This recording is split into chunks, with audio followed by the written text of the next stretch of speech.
आदरणीय अजय पंत जी तक कॉम्प्लेक्स होती ही घूमती हुई पांडे जी तक आते आते बड़ी कठिन हो गई। खास बात यह है कि जो भी उद्बोधन यहाँ हुए वो धार्मिक, आध्यात्मिक और सुझावात्मक, उन सभी के प्रति आभार अभिव्यक्ति। आखिरकार ऐसी संस्थाओं की आवश्यकता क्यों पड़ती है, ये कई बार सवाल उठता है कि तमाम संस्थाएं शहर में काम करती हैं, क्या इस प्रकार के मिशन को उन संस्थाओं में समाहित नहीं किया जा सकता? इसमें नया क्या है? हर संस्था का अपना एक विचार, अपनी एक वैचारिक की अपनी आइडियोलॉजी होती है, वो आपके सामने प्रस्तुत हुई। आदरणीय पंत जी की निराशा को आशा में बदलने के लिए मैं ये केवल कहना चाहता हूं, एक बार गुरु गोलवलकर जी, आरएसएस के द्वितीय गुरु, संचालक जी, उनसे एक सवाल उठा जब शिक्षावाला साहब ने, जो शिक्षा मंत्री होते थे, तो गुरु जी जरा ये बताइए कि बाकी विदेशों में आज की युवा पीढ़ी तो बड़ी संस्कारवान है, बड़ी प्रतिबद्ध है, बड़ी ईमानदार है, लेकिन जब भारत में मुड़ के देखते हैं तो बड़ी क्षमता दिखाई देती है। गुरु जी ने बहुत स्पष्ट उत्तर दिया कि छागला साहब जी बताइए, क्या आपने अपने युवाओं के सामने कोई लक्ष्य रखा है क्या? कोई संवाद उनसे होता है क्या? कोई मूल्यों का प्रभाव उनको अंतर्गत कराया जाता है क्या? अगर ऐसा नहीं है पीढ़ी बेलगाम होगी। इसलिए ध्यान रखने की आवश्यकता है कि हमें उनके सामने क्या परोसना है।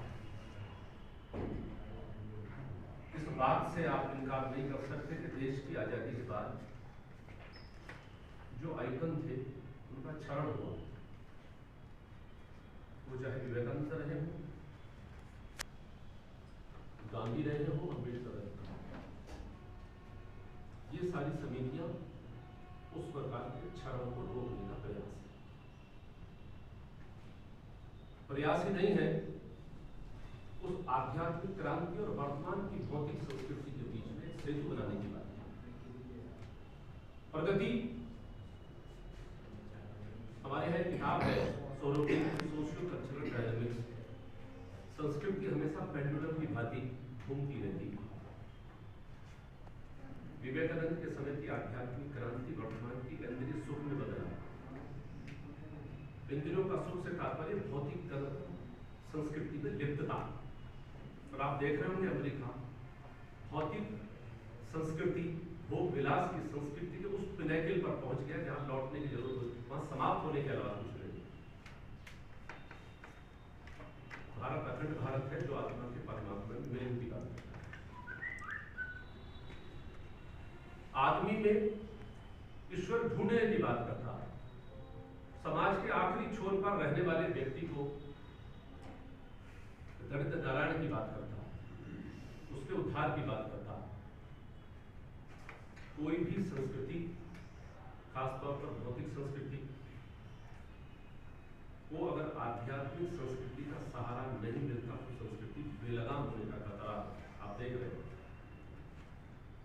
युवाओं के सामने लक्ष्य को रखना है, लक्ष्य विवेकानंद, आध्यात्मिक क्रांति दूत रामकृष्ण परमहंस जी।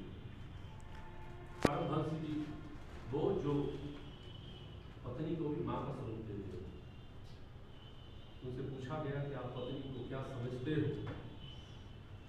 वो कहता हूं, उन्होंने कहा कि मां कभी मेरे चरण दबाती है तो कभी मुझे मंदिर में दर्शन देती है। ये उस आध्यात्म की पराकाष्ठा है, उस विचार को लेकर ये मिशन आ रहा है आपके सामने। इसलिए हमारी बहुत बड़ी जिम्मेदारी है कि अगर आसुरिक प्रवृत्तियों को रोकना है तो दैवीय प्रवृत्तियों को बढ़ाना है।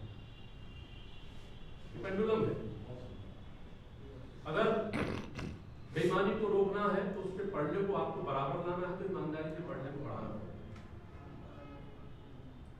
इस समय भौतिक संस्कृति के माध्यम से आसुरी प्रवृत्तियां बहुत विस्तार ले रही हैं, आप देख रहे हैं। बहुत ज्यादा बताने की आवश्यकता नहीं, चाहे हिंसा हो, बलात्कार